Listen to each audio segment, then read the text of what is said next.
the silence that frightens us. A word so simple, yet for most of us, deeply unsettling. It's in that quiet moment, when the hum of the world fades, when there's no notification, no conversation, no distraction, that something primal stirs inside. An unease we can't quite name. We reach for our phones, turn on the TV, open a tab, scroll endlessly, anything to drown out the sound of nothing. Because in the stillness, we come face to face with the one person we spend our entire lives trying to avoid, ourselves. It's strange, isn't it? We live in an age of constant connection, billions of voices talking at once, yet silence has become the rarest and perhaps the most terrifying sound in existence. Why do we fear it? Why does the absence of noise feel like the presence of danger? Maybe it's because silence doesn't just quiet the world. It unmasks it. It strips away the noise we use to define ourselves. The applause, the opinions, the validation. It leaves us naked before our own consciousness. For centuries, human beings have treated isolation as a form of punishment. In prisons, the cruelest torture isn't violence. It's solitary confinement. In society, to be alone is to be pitied, to be seen as lost, incomplete, defective. From childhood, we are told that solitude is a void, a space to be filled, not a state to be embraced. But what if this fear isn't natural at all? What if it's taught? In a world that profits from our attention, silence is rebellion. To be alone with your mind, truly alone, is to step outside the circuitry of consumption. Because when you're not listening to the noise, you start hearing something else, your own thoughts. And thoughts, real, unfiltered, self-generated thoughts, are dangerous things. History has always known this. Nietzsche withdrew from society and wrote of the loneliness of the higher mind. Thoreau fled into the woods to understand life itself. Monks for centuries have taken vows of silence, not to escape the world, but to understand it. They discovered something we've forgotten, that silence isn't empty. It's full of answers that words can't hold. Yet we, in the modern world, have inverted that truth. We confuse solitude with sadness, quiet with absence, reflection with stagnation. We run from silence because it mirrors the vastness within us, and that vastness terrifies us. But listen closely, and you'll notice something remarkable. When the noise fades, when the distractions dissolve, what first feels like loneliness slowly begins to shift. Beneath the anxiety, beneath the restless need for stimulation, something begins to emerge. Clarity, strength, a sense of self that isn't dependent on the world's echo. That's the paradox we've forgotten. Loneliness drains, isolation transforms. One comes from disconnection, the other from depth. Loneliness is a hunger for others. Isolation is the feast of the self. Perhaps the silence we fear isn't the absence of meaning, but the beginning of it. Because silence, when endured long enough, becomes language. It speaks in intuitions, in realizations that no conversation could ever give you. It's the sound of the mind reorganizing itself, the sound of power forming quietly, invisibly, beneath the surface. Every great thought, every revolution, every act of creation begins not with a shout, but with a whisper, a moment of stillness where the mind steps away from the crowd and listens to something deeper. And so, the silence we avoid might be the very soil in which transformation takes root. After all, every empire begins in silence. Every revolution starts with someone alone in a room. The historical fear of isolation. Throughout history, the most dangerous person has never been the warrior, the ruler, or the king. It has always been the one who chooses to stand alone, the thinker who turns away from the crowd and dares to see the world without its filters. Isolation has always frightened society, not because it weakens people, but because it makes them unpredictable. The individual who no longer needs the group becomes someone the group cannot control. From the earliest civilizations, humans have treated solitude as both sacred and suspicious. In ancient Greece, those who withdrew from public life were seen as strange, even untrustworthy, as if silence itself were an act of rebellion.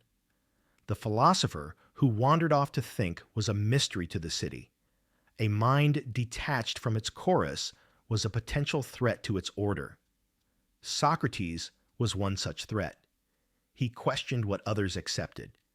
He walked through Athens asking people why they believed what they believed, exposing the fragility of collective certainty. For that, he was condemned. His crime wasn't violence, it was introspection. His weapon wasn't the sword, it was silence, reflection, the refusal to follow blindly. Centuries later, the pattern repeated. Mystics, monks, and ascetics who retreated into deserts, mountains, and forests were alternately worshipped and feared. Some called them holy, others called them mad. They lived lives stripped of distraction, chasing truths that crowds could not comprehend. And yet, as the world grew louder, solitude became less divine and more suspect. During the Industrial Revolution, isolation lost its spiritual meaning and became a social diagnosis. The solitary man was no longer a sage or a seeker. He was an outcast. The cities filled with factories, machines, and smoke. The new gods were productivity and progress, and the new heresy was stillness. Philosophers like Nietzsche and Schopenhauer warned that as humanity became more collective, it would also become more hollow. Nietzsche wrote of the loneliness of the higher man, the burden of seeing what others refuse to see. He believed that solitude was not a retreat, but a rite of passage, the crucible through which strength and individuality are forged. But societies have always had an uneasy relationship with such people. The hermit, the prophet, the dissenter, each stands as a reminder that truth doesn't need a crowd to exist, and that's what makes them dangerous. Every empire, every regime, every system of power depends on conformity. It thrives on noise, the chatter of approval, the repetition of belief, the comfort of belonging. A silent person, on the other hand, cannot be easily persuaded or sold. They step outside the psychological economy that keeps societies running. Think of the witch trials. The reclusive woman who lived at the edge of the village, who kept to herself, became the target of suspicion. Her solitude was interpreted as secrecy, her silence as sin. What was she hiding? What did she know? In truth, she may have simply desired peace, but the crowd cannot understand the calm that does not come from its approval. The same fear persists today, though it wears a modern face. The person who deletes their social media, who spends time alone, who refuses the constant performance of visibility, they are labeled strange, distant, or detached. Our systems, built on endless interaction, treat solitude as a malfunction. Yet perhaps that is precisely why isolation matters. Because throughout history, every idea that changed the world began in someone's solitude. When Galileo questioned the heavens, he stood against an entire institution. When Newton pondered under an apple tree, he was not surrounded by applause. When Thoreau built his cabin by Walden Pond, he wasn't escaping society. He was trying to understand it. Isolation has never been the absence of life. It is the birthplace of vision. It is where humanity's most disruptive thoughts first ignite. So when society tells you that to be alone is to be broken, remember, it is not the solitary person who should be feared. It is the collective mind that cannot stand to be questioned. Because once a person learns to stand alone, they no longer need permission to think. And for every empire built on obedience, that is the beginning of its end. The Psychology of Solitude, where the self begins. There is a moment, somewhere between isolation and awakening, when the noise inside your own head becomes deafening. The first time you sit alone long enough to truly listen, you might think you're going insane, but you're not. What you're hearing is the unfiltered sound of your own mind, something most people never truly meet in their lifetime. Psychologists have long recognized that solitude is not merely the absence of others, it's the presence of oneself. Carl Jung called it the process of individuation, the journey toward becoming a whole person, distinct from the masks we wear for the world. But this journey isn't peaceful at first. It begins in chaos. When we first step into isolation, the ego panics. It fights for survival. It feeds on noise, on validation, routine, distraction. Take those away, and it begins to crumble. This is the disintegration stage, the psychological equivalent of withdrawal. Without the usual mirrors that tell us who we are, the roles, the relationships, the opinions, we're forced to confront the terrifying possibility that we don't really know ourselves at all. This is why so many people equate solitude with suffering. They stop there, in the discomfort, and mistake it for emptiness. But in truth, it's the necessary breakdown before understanding begins. After the ego's resistance comes the reflection stage, the stillness after the storm. The mind starts to reorganize. Thoughts that once seemed chaotic begin to align. Memories resurface, unfiltered and raw, demanding to be acknowledged. In this space, we begin to notice the patterns we've been living unconsciously, the way we chase validation, the fears that govern our choices, the quiet truths we've buried beneath busyness. Here, solitude acts as a mirror, one that doesn't flatter or lie. It shows you the architecture of your own mind, both its beauty and its decay. Jung believed that this confrontation with the self was sacred. Without it, he said, we remain fragmented, forever defined by what others expect of us. But in solitude, those fragments begin to reassemble into something authentic, and then slowly comes the reconstruction stage. The silence that once felt unbearable now feels nourishing. What once felt like emptiness becomes space, a canvas. You begin to create meaning instead of consuming it. Your thoughts take on weight. Your emotions find clarity. It's as though the mind, after being stripped bare, starts to rebuild itself. Stronger, quieter, and infinitely more aware. Modern neuroscience supports this ancient truth. When the brain is at rest, not focused on external tasks, something remarkable happens. The default mode network, the system responsible for introspection and imagination, activates. It's in this silent state that creativity flourishes, that connections form between ideas that were once distant. In other words, the brain needs solitude to think deeply. And yet, society teaches the opposite. We are taught to be efficient, responsive, available. But a constantly stimulated mind cannot think. It can only react. Solitude is not a withdrawal from life. It is the condition in which real thought becomes possible. In the cave of isolation, the false self, the one built from expectation, begins to dissolve. What remains is not loneliness, but liberation. You start to realize that your worth doesn't depend on your reflection in others' eyes. You begin to see how much of what you called you was simply noise, inherited, mimicked, absorbed. Every spiritual tradition, from Buddhism to Stoicism, understood this. The desert hermits, the monks, the philosophers, they weren't escaping the world. They were escaping illusion. They knew that solitude is not a void, but a crucible, a place where the self is tested, burned, and purified until only truth remains. To be alone, then, is not to be deprived. It is to be refined. It is to walk through the fire of silence and come out transformed. There's a reason so many avoid this path.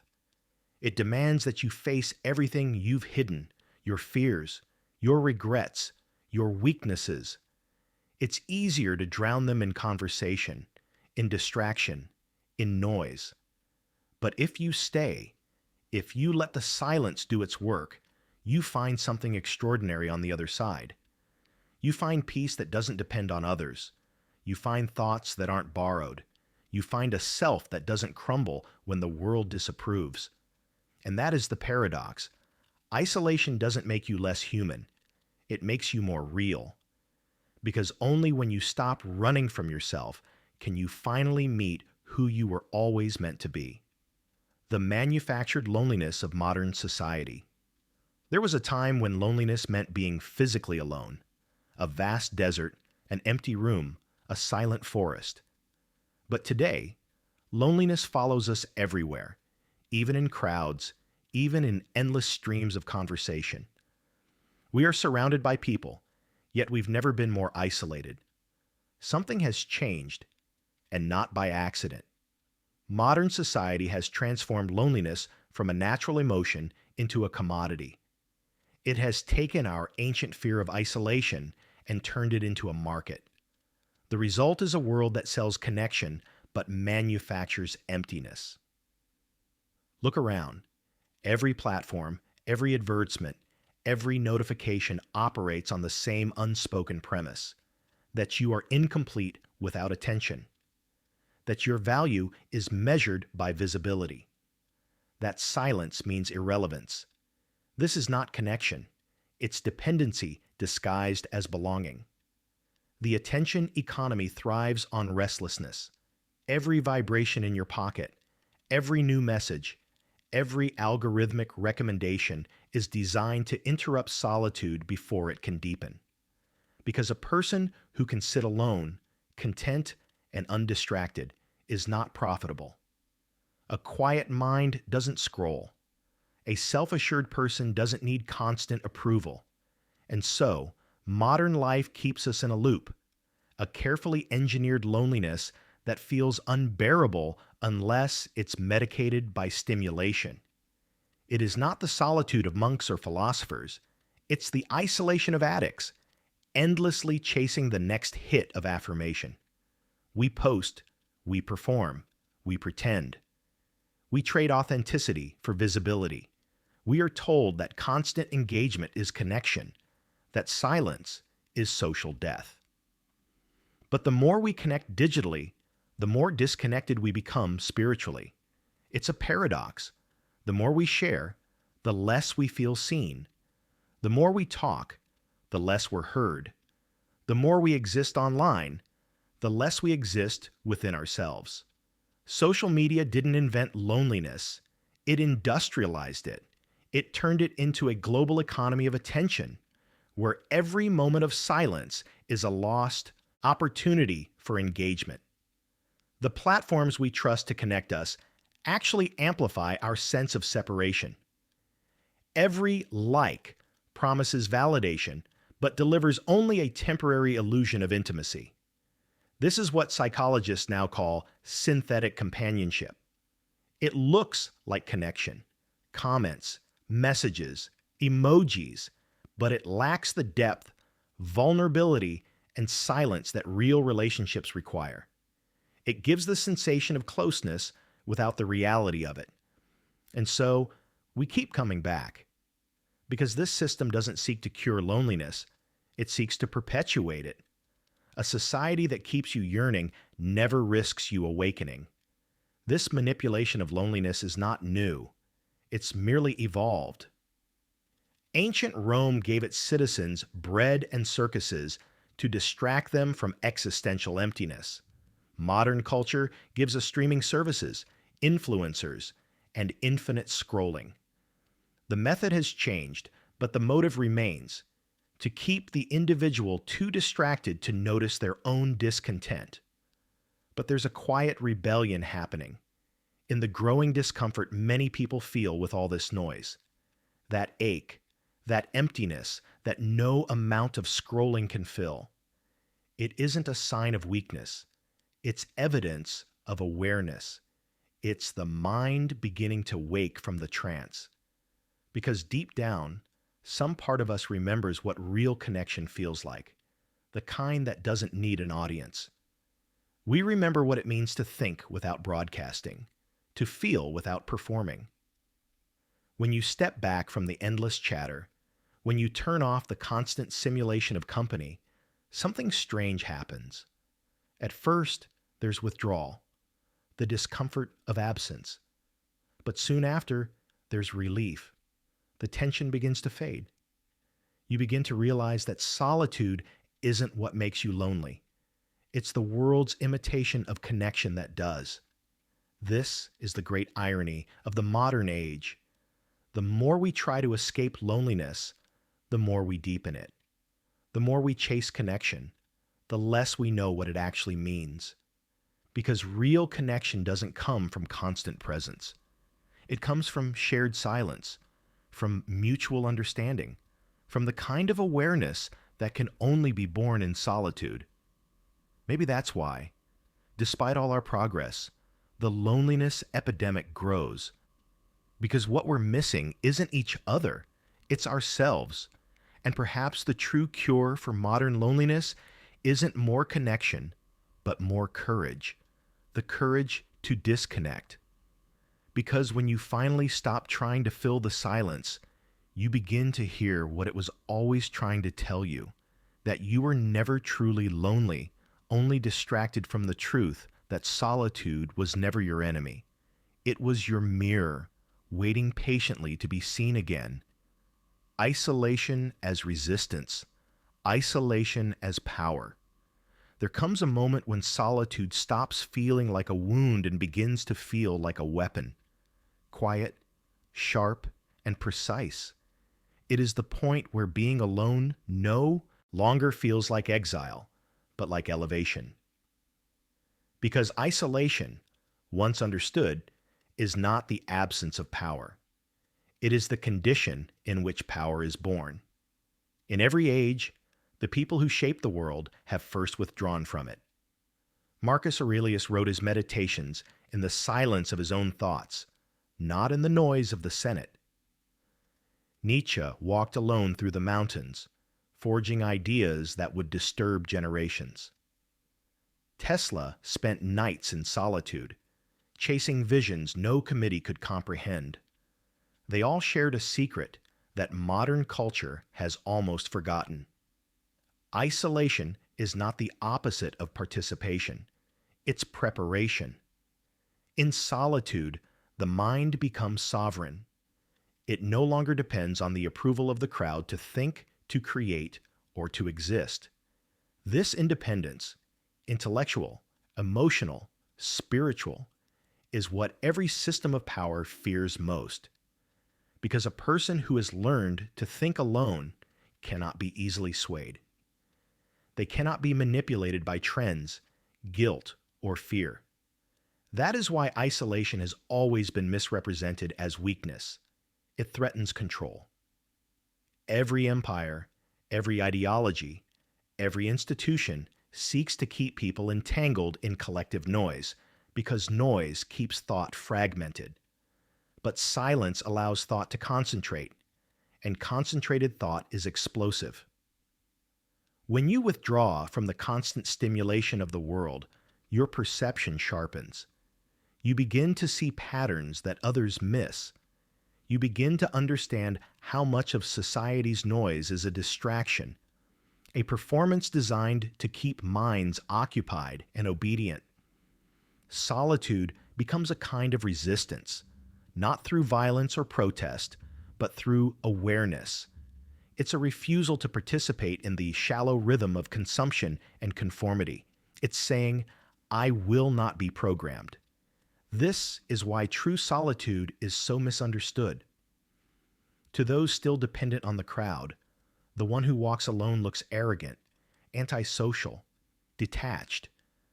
But to those who've tasted silence, that solitude feels like liberation. It's not detachment from life. It's detachment from illusion. Isolation, when chosen consciously, becomes a furnace for transformation. It burns away dependency, leaving behind something unshakable: clarity. You begin to act not out of fear or habit, but from principle. You begin to understand the difference between reacting and creating, between following and knowing. In that stillness, you no longer chase validation. You start to generate your own meaning. You stop asking for permission to exist, because your existence no longer depends on external recognition. This is the hidden power of solitude. It teaches self-command. When Marcus Aurelius wrote, "Nowhere can man find a quieter or more untroubled retreat than in his own soul," he wasn't promoting escapism. He was describing a discipline. To retreat inward is not to abandon the world, but to build the strength to re-enter it uncorrupted. Modern society tells us that to withdraw is to give up. But history shows the opposite. Every movement that reshaped civilization, every revolution, discovery, and work of genius began with someone who turned away from the noise long enough to hear their own voice. Isolation, then, is not a retreat from power. It's the reclamation of it. It's how the individual remembers what collective life has made them forget, that the truest authority is not external, but internal. The paradox of isolation is that by stepping away from the crowd, you begin to influence it. The ideas born in silence ripple outward, slowly, invisibly, until they alter the very world that once dismissed them. So when you find yourself alone, when the silence feels endless and the world feels distant, remember this: you are not disappearing. You are refining. You are building something within that no one can see, yet. Because solitude is not surrender. It is strategy. It is power in progress. The return to stillness, the strength of saying nothing. Eventually the noise fades. The mind, once restless and searching, grows quiet. And in that quiet, something extraordinary happens. You realize you no longer need the noise. What once felt like emptiness now feels like peace. What once felt like loneliness now feels like power. This is the return to stillness, not the beginning of the journey, but its completion. You're no longer running from silence. You are resting within it. You begin to understand that stillness is not the absence of motion, but the mastery of it. It's the calm eye in the center of life's storm. For most people, silence is unbearable because it exposes truth. But for those who have walked through solitude and survived its shadows, silence becomes something sacred. It becomes the sound of strength. The world teaches us to speak, to share, to express, but rarely to listen. It tells us that the loudest voice wins, that visibility equals value. But in truth, the most powerful people are often the quietest. They act from clarity, not from noise. They don't seek to be seen. They seek to see. Stillness doesn't mean inaction. It means precision. When the noise of doubt, comparison, and fear subsides, every decision becomes sharper. Every word carries more weight. You begin to move differently, not hurried, not hesitant, but deliberate. Because now you're not reacting to the world, you're responding to it. This is what the ancient philosophers meant when they spoke of inner freedom. It's not about escaping society or renouncing life. It's about living in such a way that the world can no longer dictate who you are. It's about realizing that your peace cannot be taken because it no longer depends on anything outside yourself. Loneliness, you begin to see, was never the enemy. It was the teacher. It stripped away the illusions that connection could cure what was missing within. It showed you that real wholeness doesn't come from company. It comes from comprehension. Isolation, at its deepest level, is not a state of separation, but of unity. A unity with yourself, with your thoughts, with something vast and wordless that moves quietly beneath the chaos of living. It's the moment when the self stops seeking and starts seeing.